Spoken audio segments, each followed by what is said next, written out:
Hello students and all the viewers, उम्मीद है कि आप सब खैरियत से होंगे। जी तो स्टूडेंट्स, आज हम डिस्कस करने वाले हैं चैप्टर नंबर 3 जो हमने स्टार्ट किया था डेरिवेटिव्स का। आज हम डेरिवेटिव्स के कुछ इंपॉर्टेंट क्वेश्चन डिस्कस करेंगे, ठीक है, जो ज़्यादातर आप अगर एंट्री टेस्ट दे रहे हैं एनईडी की, मेहरान की, क्वेस्ट की या दाऊद यूनिवर्सिटी की, तो इस टाइप के या इस पैटर्न के क्वेश्चन पूछे जाते हैं। अब इसे हम सॉल्व करने की कोशिश करते हैं कि किस तरीके से अगर डेरिवेटिव का क्वेश्चन आ जाए तो हम उसे डायरेक्टली किस तरीके से सॉल्व करते हैं, ठीक है। तो कुछ ट्रिक्स मैं आप लोगों के साथ शेयर करूंगा और फर्स्ट लेक्चर आपका देखना बहुत ज़रूरी है, ठीक है। अगर आपने डेरिवेटिव्स का मेरा पहला लेक्चर नहीं देखा तो ये बेटा आपको अच्छे तरीके से समझ में नहीं आएगा। तो पहले वो लेक्चर आप अच्छे तरीके से देखें जिसमें वन शॉट में मैंने कंप्लीट डेरिवेटिव्स जितने भी मेथड से 10 मेथड्स आई थिंक सो मैंने डिस्कस किए थे वो सारे आप देख लें, ठीक है। आपको अच्छे तरीके से समझ में आ जाएंगे तो उसके बाद आपको ये एमसीक्यूज लेक्चर बिल्कुल ईजी लगेगा, बिल्कुल ईजी। ओके, तो सबसे पहले वो वीडियो लेक्चर लाजमी देखिएगा, उसके बाद इस वीडियो को देखेंगे तो आपको चीज़ें सारी क्लियर हो जाएंगी। ओके, तो स्टार्ट करते हैं आज के इस लेक्चर को। तो बेटा इसमें अगर हम बात करें क्वेश्चन नंबर 1 की, तो क्वेश्चन नंबर 1 कह रहा है कि if y is equal to e power 3, अगर y कोई भी फंक्शन e पावर 3 का है तो उसकी डेरिवेटिव क्या होगी। तो मैंने आपको क्या बताया था कि जब भी आपको कोई भी कांस्टेंट फंक्शन गिवन हो, तो चाहे वो e पावर 3 हो, चाहे log 3 हो, चाहे रूट ऑफ 2 हो, चाहे कौन सा भी और यानी कांस्टेंट फंक्शन हो, तो हमेशा कांस्टेंट फंक्शन की डेरिवेटिव क्या होती है, 0 होती है। तो इसलिए e पावर 3 भी कांस्टेंट है तो उसकी डेरिवेटिव क्या हो जाएगी, 0 हो जाएगी। तो इसका सी ऑप्शन करेक्ट हो जाएगा। ओके, नेक्स्ट क्वेश्चन देखें।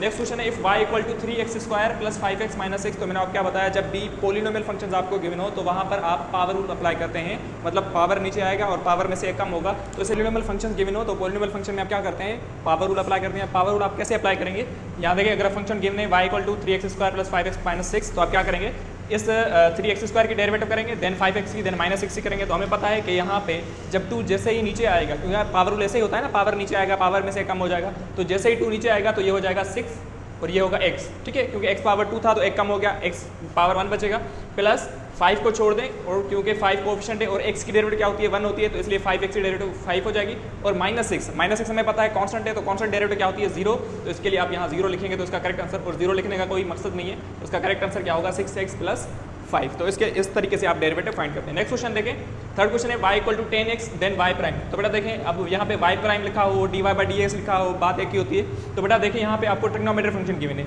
तो कभी-कभी ऐसा भी हो जाता है कि आपको डायरेक्टली ट्रिग्नोमेट्रिक फंक्शन गिवन होते हैं। तो sin x की डेरिवेटिव है cos x minus sin x, और 10x की डेरिवेटिव क्या होती है, हमें पता है कि 10x की डेरिवेटिव जो होती है वो होती है sec²x। तो इसका करेक्ट ऑप्शन जो होगा वो होगा ए, ठीक है। तो ये डेरिवेटिव्स आप ट्रिग्नोमेट्रिक फंक्शन से याद कर लें। कभी कभी डायरेक्टली क्वेश्चन पूछा जाता है कि डेरिवेटिव ऑफ cosec x क्या है, डेरिवेटिव ऑफ sec x क्या है, तो इसके लिए आपको याद होनी चाहिए। आगे चलते हैं, क्वेश्चन नंबर 4 है if f of x equal to cos x then f prime of पाई।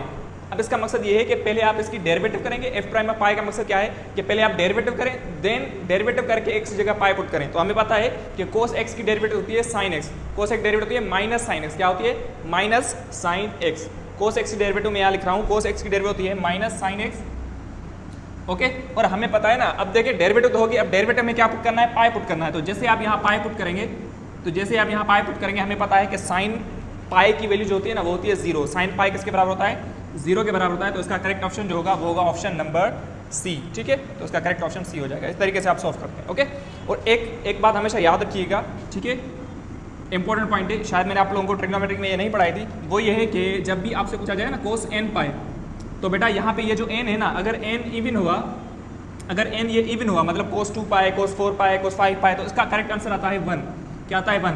अगर ये n ओड हुआ, तो इसका आंसर आता है -1। मतलब जब भी आपसे पूछा जाए ना cos 3 पाई, तो इसका आंसर होगा -1, cos 5 पाई, इसका आंसर होगा -1। अगर पूछा जाए यहाँ पे ओड हो, cos 6 पाई 1, cos 8 पाई 1, cos 10 पाई 1, ठीक है। तो इस तरीके से आप याद करिएगा।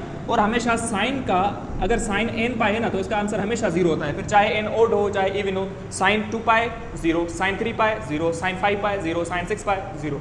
ओके, ये अपने पास पॉइंट लिख दीजिएगा, याद करिएगा। ओके, उसके बाद है question number 5 if f of x equal to root of x² minus 1।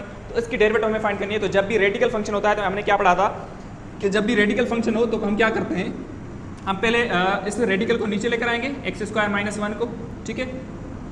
हमें पता है ना, जब भी रेडिकल होता है तो 1/2 रेडिकल सेम, क्योंकि यहाँ पे रेडिकल लगा हुआ है, तो रेडिकल की डेरिवेटिव होती है 1/2 रेडिकल सेम। उसके बाद जिसके ऊपर रेडिकल होता है उसकी दोबारा डेरिवेटिव करते हैं। तो x² की डेरिवेटिव होगी 2x, और ये -1 की डेरिवेटिव क्या हो जाएगी, 0, क्योंकि -1 कांस्टेंट है, और ये 2 से कैंसिल हो जाएगा, ऊपर बचेगा x, और डिवाइड में x² माइनस 1, ठीक है। तो इसका करेक्ट आंसर होगा x अपॉन x² माइनस 1। तो उसका करेक्ट ऑप्शन जो होगा वो होगा x अपॉन x² माइनस 1, ठीक है। तो शायद मैंने यहाँ पे ऑप्शन नहीं लिखा वो, ठीक है। तो ये ऑप्शन इसे आप सी कर दीजिएगा। ओके, तो ये करेक्ट आंसर होगा, x upon radical x square minus 1 इसका करेक्ट आंसर हो जाएगा। इस तरीके से आप इसे सॉल्व करते हैं जब भी रेडिकल फंक्शन होता है। ओके, उसके बाद question number 6, y equal to e power 2x। अब हमें पता है ना, जब भी ई पावर 2x फंक्शन होता है तो हम क्या करते हैं, ई पावर 2x सेम लिखते हैं, उसके बाद उसके पावर की डेरिवेटिव करते हैं। तो ई पावर 2x की डेरिवेटिव ई पावर 2x की होगी और उसके पावर की जब आप डेरिवेटिव करेंगे तो वो होगी 2, तो इसका करेक्ट आंसर क्या होगा, 2 ई पावर 2x। क्या होगा, 2 ई पावर 2x। तो इसका बी ऑप्शन जो होगा ये करेक्ट हो जाएगा। ओके, आगे चलते हैं, if y equal to log x। तो बेटा ये इंपॉर्टेंट है, ये पास पेपर्स में भी पूछा गया है, log x। तो बेटा देखें, जिसके साथ log लगा हुआ होता है हम क्या करते हैं, उसे डिवाइड में लेकर जाते हैं। तो ये होगा log x, क्योंकि log x के साथ log लगा हुआ है तो 1 अपॉन log x होगा। अब इसकी आप जब दोबारा डेरिवेटिव करेंगे, log x की दोबारा डेरिवेटिव क्या होगी, 1 अपॉन x। ठीक है, log x की दोबारा डेरिवेटिव क्या होगी, 1 अपॉन x। जब आप इसे मल्टीप्लाई करेंगे तो इसका करेक्ट आंसर जो होगा वो होगा 1 अपॉन x log x। ठीक है, तो इसके लिए इसका correct answer option number B हो जाएगा। तो इस तरीके से आप इसे सॉल्व करते हैं जब भी लॉगरिथम फंक्शन गिवन होता है। Okay, question number 8, if y equal to 3 power x। तो बेटा देखें, जब भी 3 पावर x या a पावर x टाइप का कोई भी फंक्शन होता है तो हम उसकी डेरिवेटिव कैसे करते हैं। तो ये भी मैंने आप लोगों के साथ पढ़ाया था, ये भी शॉर्ट ट्रिक में पढ़ाया था कि जब भी 3 पावर x हो, 5 पावर x हो, 6 पावर x हो, हम क्या करते हैं, 3 पावर x सेम लिखते हैं, उसके पावर की दोबारा डेरिवेटिव करते हैं।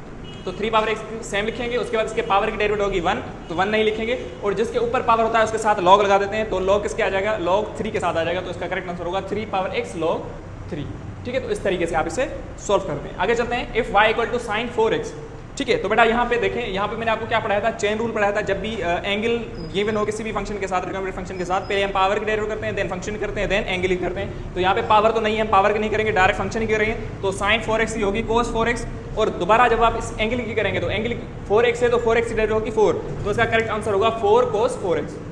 ओके, तो इस तरीके से आप इजीली सॉल्व करते हैं। जितनी ज़्यादा आप इसकी प्रैक्टिस करेंगे ना, मैंने आपको क्या बताया था कि लास्ट लेक्चर जो था ना, वो आप 1 बार 2 3 4 बार आप देखें, आप देखेंगे तो चीज़ें आपको क्लियर होंगी। आप देखें, उससे प्रैक्टिस करें, खुद से कुछ क्वेश्चन लिखें, किसी बुक से सॉल्व करें। मतलब जितनी ज़्यादा आपकी प्रैक्टिस होगी उतना ज़्यादा आप टाइम बचा सकते हैं एंट्री टेस्ट में, अदरवाइज आपको मैथ्स मुश्किल लगेगी। ओके, तो इसलिए अच्छे से प्रैक्टिस करते जाएं।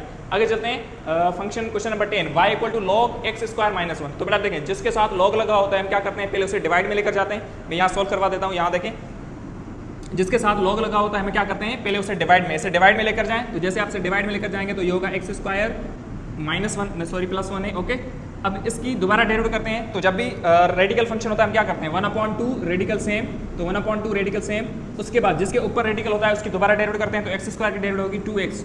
ठीक है, और ये 2 में क्या हो जाएगा, कैंसिल हो जाएगा, और ऊपर क्या चीज़ आ जाएगी, ऊपर आ जाएगा x। और हमें पता है कि जब भी सेम रूट मल्टीप्लाई होते हैं, हमें पता है ना, जब भी रूट ऑफ ए से मल्टीप्लाई होता है तो आंसर क्या आता है, खाली a आ जाता है, क्योंकि सेम रूट जब मल्टीप्लाई होते हैं तो आंसर रूट की जो अंदर चीज़ होती है वो आता है। तो देखें, ये रूट x स्क्वायर माइनस 1, ये भी square root of minus x square plus 1 है, तो उसका करेक्ट आंसर होगा x स्क्वायर प्लस 1। तो उसका रूट कैंसिल हो जाएगा। तो आप यहाँ देखें, यहाँ पे करेक्ट आंसर क्या होगा, वो होगा ऑप्शन नंबर ए।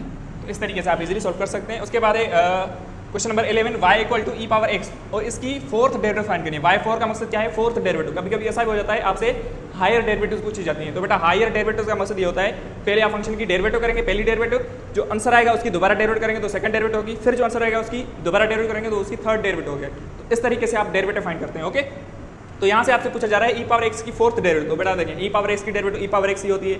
आप चाहे से 1000 बार करें, 50 बार करें, 10 बार करें या 10 बार करें, तो हमेशा क्या होगा, y4 जो होगा ई पावर एक्स का वो सेम ही होगा। तो इसके लिए करेक्ट ऑप्शन नंबर ए हो जाएगा। Okay, question number 12, y equal to sine x then y2। तो बेटा देखें, y2 का मकसद क्या है, इसकी सेकंड डेरिवेटिव। तो साइन एक्स की डेरिवेटिव होगी cos x, और cos x की दोबारा डेरिवेटिव क्या होगी, माइनस साइन एक्स। तो इसका करेक्ट आंसर होगा ऑप्शन नंबर ए। तो इस तरीके से आप इजीली सॉल्व कर सकते हैं। उसके बाद है question number 13, y equal to log 2 power x। तो हमें पता है ना, जिसके साथ log लगा होता है हम क्या करते हैं, पहले उसे डिवाइड में लेकर जाते हैं। तो जैसे इस 2 पावर x को डिवाइड में लेकर जाएंगे तो ये होगा 1/2 पावर x, और इस 2 पावर x की दोबारा डेरिवेटिव करेंगे। तो मैंने आपको क्या पढ़ाया, जब भी किसी भी नंबर के ऊपर पावर हो तो हम क्या करते हैं, पहले उसे सेम लिखते हैं। ठीक है, फिर उसके पावर की डेरिवेटिव करते हैं। तो पावर x है इसका, तो x की डेरिवेटिव 1 होगी, नहीं लिखेंगे, और जिसके ऊपर पावर होता है उसके साथ log लगा देते हैं। तो ये 2 पावर x में कैंसिल हो जाएगा, बचेगा सिर्फ log 2। तो इसका करेक्ट आंसर जो होगा वो होगा log 2। तो इस तरीके से आप इजीली सॉल्व कर सकते हैं। ओके, उसके बाद है y equal to sine inverse x। तो बेटा मैंने आपको इनवर्स ट्रिग्नोमेट्रिक फंक्शंस की भी डेरिवेटिव बताई। कभी कभी ऐसा भी होता है कि डायरेक्टली आपको कोई ना कोई इनवर्स फंक्शन गिवन होता है। ठीक है, जैसे आपको गिवन हो tan इनवर्स x की डेरिवेटिव,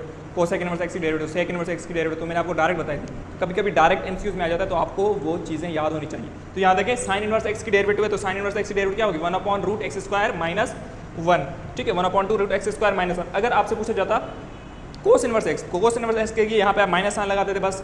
ठीक है, जो मैंने आपको पहले लेक्चर में बताया था ये सारी चीज़ें। तो इस तरीके से आप इजीली इसे सॉल्व कर सकते हैं। आगे चलते हैं, क्वेश्चन नंबर 15, वो क्या है, if y equal to x power 3/2। अब देखें y equal to x power 3, मैंने आपको क्या बताया, जब भी ये जो पावर है अगर ये पावर रेशनल होगा तो आप मेथड वही पावर रूल अप्लाई करेंगे। अब यहाँ देखें ये है एक्स पावर 3/2, आप क्या करेंगे, पावर नीचे आएगा और इस पावर में से एक कम करेंगे, ठीक है।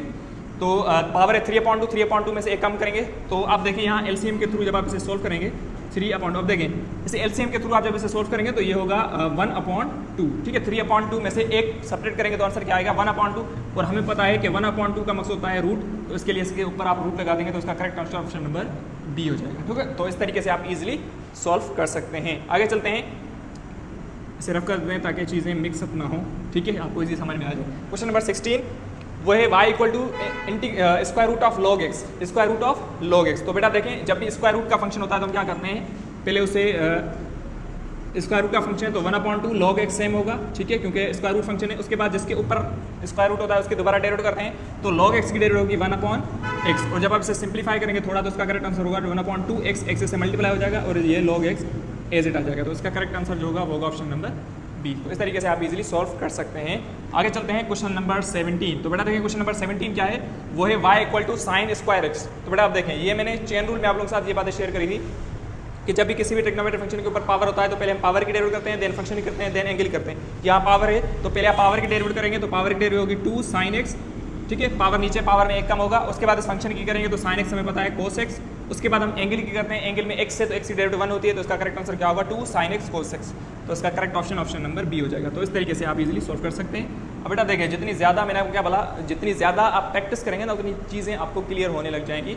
आप खुद से कुछ क्वेश्चंस लिखें, किसी भी बुक से आप सॉल्व करें, जितनी ज़्यादा प्रैक्टिस करेंगे चीज़ें आपके लिए बिल्कुल ईजी हो जाएंगी, ओके।